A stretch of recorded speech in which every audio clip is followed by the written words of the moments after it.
All right. Well, in the past couple of weeks, I've gleaned a few things running appointments that I've always kind of believed were important, but never really got to experience firsthand the actual importance of them. And I wanted to talk about those things, and I also wanted to gather Chad's thoughts on the topic. I mean, Chad, I did the math. You've been running appointments for 18 years, right? Going back to 2006 when you were starting to sell. And obviously, you've been actually running appointments longer than that, but Yeah. annuity specific, I believe, was 2006, correct? Yep. Yep. Yeah. So you've And been I, and running I them for think a what you're long finding time. out is Boy Wonder hasn't found the wonder yet. Or he's Not just quite. wondering, why aren't they buying yet? Well, yeah. So I've had exclusively first appointments so far. I haven't even had a Yep. second appointment yet. Um, what a few things that I've learned in the Well, first wait, let me appointment. ask that. Let me Yeah, ask go. that because I'm all about statistics. So you've had how many first appointments? Four. Four. And how many second appointments did you schedule out of the four? Well, one was a one sit close, so that one Okay. none. Phenomenal. Okay. Thank you. And then I've got well the other three were, and then I've had to Okay. reschedule one twice, and then one canceled, like Okay. definitively canceled. I'm just So I curious still meet, because, yeah. yeah, because a lot of times people don't get that second appointment, even though they had the first appointment, they don't schedule the second appointment right there. So Well, that's you've the key had, is scheduling it in the first yeah, appointment. Get it it locked is. down. So you have one Even and appointment, one sit, one, hmm go ahead. You have well, I one have four appointment, one sit, appointments, one first close. appointments. Yeah, Hmm. one appointment where you scheduled it, but they canceled on you. You have one appointment that you've rescheduled twice, and then you have one appointment that is still booked I to meet meet with with. them tomorrow. Hmm. Okay, good. Yeah, Okay. yeah. I want our So listeners those are to hear the that current because you metrics. just got Totally. started in running appointments and you literally are 4 for 4 as far as second appointments. Now, technically, you could say the one set close wasn't, but it would have been. Sure. So, because you would have asked. Okay, Yeah, go for it. I mean, yeah, based on the purchase, absolutely. Yeah. And so I've tried to make some notes of coming out of each one of those, what seemed like the most important piece of the thing. Like, what did the client seem most not concerned with, but process wise, most moved by, most impacted by, all those types of things. And so I have three notes here. Number one, and we beat this, I mean, all the time, is a dead horse for Chad and I. I mean, but the importance of good fact finding. I mean, my goodness, I was thinking about You know, this earlier. it's a dead Chad, we were horse, talking but about this. agents, yeah. Yeah, it's a dead Sometimes they horse, do, but sometimes agents they keep don't. resurrecting it because they're not doing the fact finding. And there are Right. some really good ones out there. But you know what? You're the one that talks to agents all the time. The ones that are succeeding in writing a bunch of business are good at fact finding. It's true. Well, and here's a case in point. One of the leads I had said $100,000 to invest. Right. Yep. Call them, do the mini fact finder, ask them, okay, so what do you have in qualified accounts, IRAs, 401ks, Roths, things like that? And he said, oh, about 1 million. So I went out and Wait, I wait. showed him $1 million Say, illustration. yeah. Say that again for the ones in the back. Go The over that lead said he again. had a How hundred much did they thousand, say and they had? lead said he had 100,000. Go out or do the mini fact finder on the phone. Find out he's got $1 million in qualified accounts, about 300,000 in non-qualified stocks, bonds, mutual funds, and 500,000 chilling in the bank. Yep. Okay, so we've got some wiggle room there. I showed him $1 million illustration, and I meet with him tomorrow. And we'll see what we can do. But You didn't show them up for 100,000? no, I absolutely mean, not. why? That's what he told you they have. That's what he I'm said on being the lead. sarcastic, but I mean, No, I this know. is why, that point right there is the average agent is about 150,000 per client is their average sale. Mhm. And I think Right, mine's what, 560, 570 per client. It's because it's we north of know how five. to Yeah, ask the questions. Yeah. yeah, So, right, yep. absolutely. Okay. Um, I mean, think about that for a second. That one, because you asked the right question. I could come across two other individuals that both have below average case sizes, equate to, let's say they're 100,000 in premium. If all three of those go through an issue, that's $1.2 million in premium. You divide that by three, that's a $400,000 average case size. which is almost Yeah. 3 times the industry average. Why? Because you asked the right questions on all three, Yeah. and one of them happened to be gargantuously larger than what they originally said on the lead. Yeah. The Yeah. leads may all look the same, but what they're actually working with is vastly different. And the power of good Right. fact finding. Chad, I mentioned something to you this morning that I had never really thought about until actually trying to articulate things to an end client, right? I've worked with agents for years now, but actually articulating things to an end client. And I'm like, we've got 4 questions on the full fact finder that, depending on how they answer those, should pretty much be a hook, line, sinker. I mean, just perfect scenario for an FIA with it, particularly with an income rider. If you ask them at the top, how long are you going to live? Obviously, nobody knows. What's the stock market going to do? Obviously, nobody knows. So, can we agree that building a retirement plan based on an assumption about either one of those things is a faulty foundation? Yes, of course. Okay. So, we're going to take out any kind of longevity expectation or any risk of it, and we're going to take out any risk of market Yeah. performance. Okay. Then Yeah. you ask them, what are you willing to lose? All of your money, some of your money, or none of your money? Well, I don't want to lose any of my money. Ah, okay. There's the first thing. Now we're dealing no more risk, no more variable.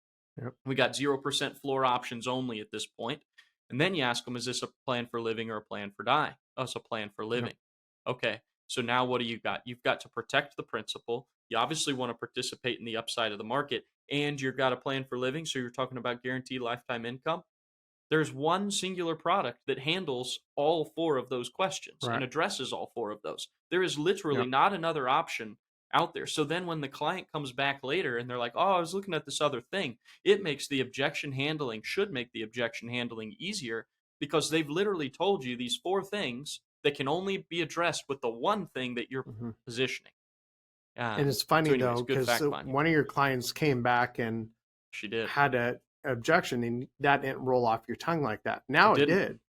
And this goes, it goes to show you why it's so important to not just know the information, but to study it and go over it and over it and over it. So that way, when they have that response, it automatically, it's like Caleb knows this. I mean, somebody gives me an objection. Actually, our producer started to throw out an objection, like to say kind of what the client, and I immediately went into objection handling mode, Mm-hmm. not intentionally.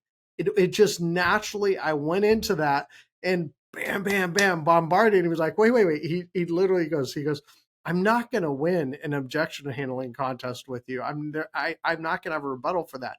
But it was funny Yep. because it was so subconsciously embedded in me that I knew the objection and it just came out. I know the objection handling right there. And so we've got to go through these courses and through the academy over and over and over again to where somebody comes up with that objection. Because when Caleb told me what she said, I can't jump on the phone right there and go, hey, move out of the way. Right. You don't. I don't have Right. the double yoke like a pilot does. And like, hey, you know what? We're about to crash. We're about to go. I couldn't take that over. But when you're talking, you know the right answers.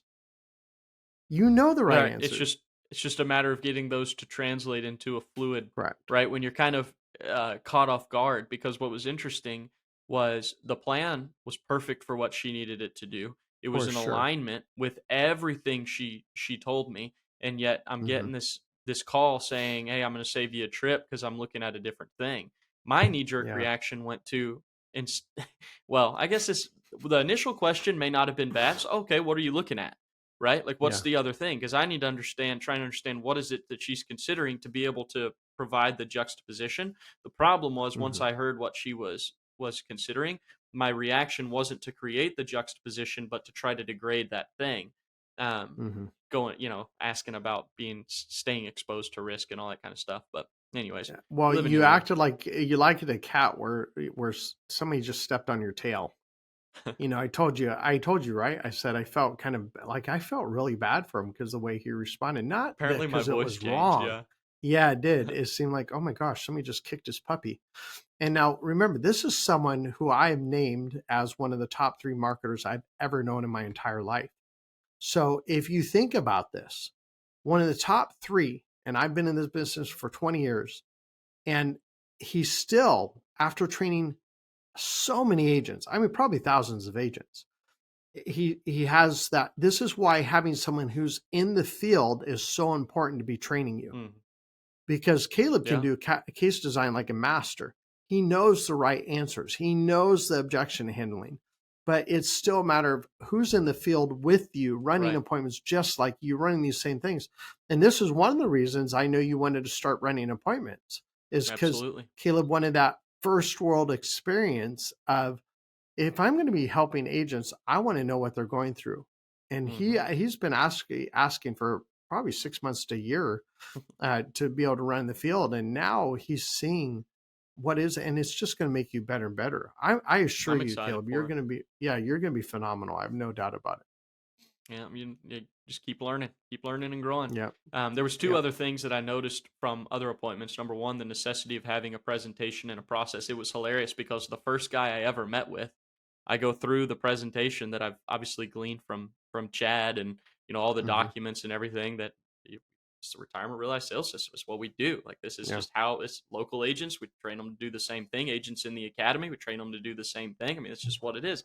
Hmm. So I go through this first time I've ever actually walked somebody through the first appointment, and I almost started laughing. It made me smile, and I had to kind of contain myself because he goes, "Well, you can tell you've been doing this a while." That's literally what he said, and I didn't. I'm like, "Yep." I'm like, "Sure." No, I didn't say anything, But you have but been, just not in front of I've been working clients. with agents, right? Well, and it's Yeah. funny because what you glean from observing you doing it, Chad, for all this, Yeah. all these years and time, listening to you on the phone. I've run appointments with you. I've seen it, and then obviously going through the academy. But I don't know what agents would do in an appointment if they don't have those documents. If they don't have Yeah. the presentation, like what are you guys even talking with your clients about if you're not going over these things? Like, You I know don't what know. we used to do? So What? we used to have these notepads, and Mhm. you'd actually write down everything. You would go over the risk that was safe money risk. And actually, you didn't even do it back in those days, man. You just go over the cap, participation rate, and spread. You'd write down, like, we wouldn't even have fact finders. The That's factor crazy. finder is something I believe, and I'm not 100%, but my mentor had a 7-page fact finder, and I'm like, he was one of the first that I knew of that had one. I'm like, I'm not doing a 7-pager, because to me that's kind of intimidating. Him Sure. and his age, it was perfect for. And whoa, that's kind of crazy. I just realized when You're I getting to met his age. him, I I am. I'm almost at the age he was when I first met him. Hmm. Whoa. Okay. I feel really old all of a sudden. But but it's changed, and now we lay that out. The Yeah. fact finder, you're right. It Right. it can take someone who's new in the client, seeing clients, to where they're experts, because you're literally following the same process. Totally. Well, and that's the thing. It's like, if you're bringing a client, you should be bringing a client into some kind of flow, some kind of Hmm. process. I see Yeah. agents often just constantly appease the client's desires and wishes and preferences, and it creates this extremely turbulent and inconsistent process for them. I don't, and it doesn't work. I've not seen an agent that's just super passive and let their clients just take control over things. I've not seen an agent that Yeah. does that actually write good consistent business No. ever. They might No. they might close a few cases a year, but it's pretty sparse for that type. So you're bringing Well, clients into a yeah. process. Go ahead. No, it's like Well, and a squirrel, a blind squirrel can find a nut. I mean, that's really sure. what it means. There's certain clients you meet with that it's just, they're so fed up with their broker, they just want to get, they've Hmm. done their research, they know what it is. It's no skill of the agent. It's just they know what they want. Yeah. Yeah, absolutely. So you bringing them into a process, and you're an expert in your process. That's the key. Hmm. Is obviously you want to be an expert in all the things, but be an expert in your process, and it will convey a confidence not only in that you know what you're doing and you know what you're talking about, but it'll actually create a confidence that they have in you. It can offset some of the lack of experience by being an expert in the way you're progressing through the thing. Like I had never met with anybody before, and I'd say I'm an industry expert. Absolutely. I understand this stuff. I know this stuff conceptually 100%. inside and out. That's great. But Mm. if that doesn't translate, that knowledge doesn't translate in a smooth and eloquent way to the client that's understandable to them, they're Mhm. not going to perceive the knowledge you have as expertise because they're not understanding it.